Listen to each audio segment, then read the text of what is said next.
I discovered a terrifying secret while taking my medication. Hidden beneath the labels on these medicine bottles I'd been taking for 18 years was another layer of labels. What scared me even more was that the hidden label had my mother's name on it, and the drug ingredients and treatment instructions had been torn off. Seeing this, I immediately knew something was wrong. That evening, Mom brought my medication, and I put it in my mouth in front of her as usual. The moment she left the room, I spat them out. I had to know what these drugs really were. Late at night, when I figured Mom was asleep, I quietly wheeled myself to the computer and opened the browser to look up the medication, but there was no internet connection.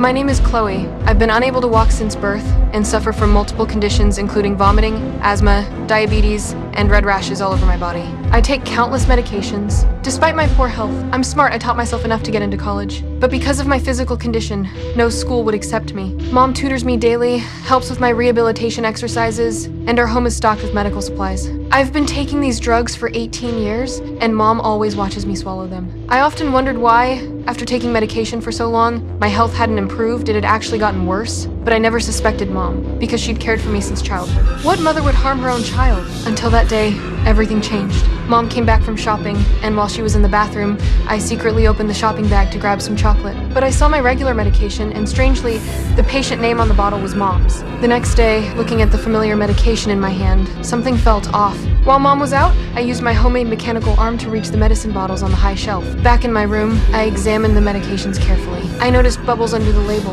and when I carefully peeled it back, there was indeed another label underneath with Mom's name on it. A sense of dread washed over me. That afternoon, seeing Mom watering vegetables outside, I seized the moment to call the pharmacy. But the person who answered was one of Mom's acquaintances, so I hung up in fear. Seeing Mom still watering, I decided to try my luck again and dialed an unfamiliar number.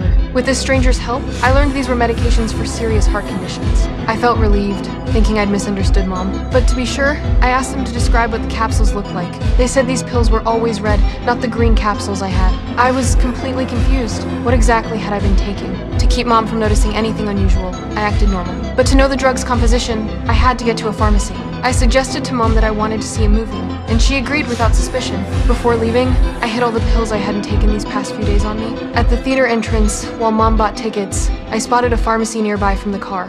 When the movie reached an exciting part, I excused myself to use the bathroom and quietly left the theater, heading quickly toward the pharmacy. The pharmacy was crowded, but time was running out, so I had to cut in line. Using my disability status, I quickly got to the front. I pulled out all the pills and asked the clerk to help identify what they treated. The clerk's words shattered my world. The search results showed these were pills for dogs, a muscle relaxant. I had been taking veterinary drugs for 18 years.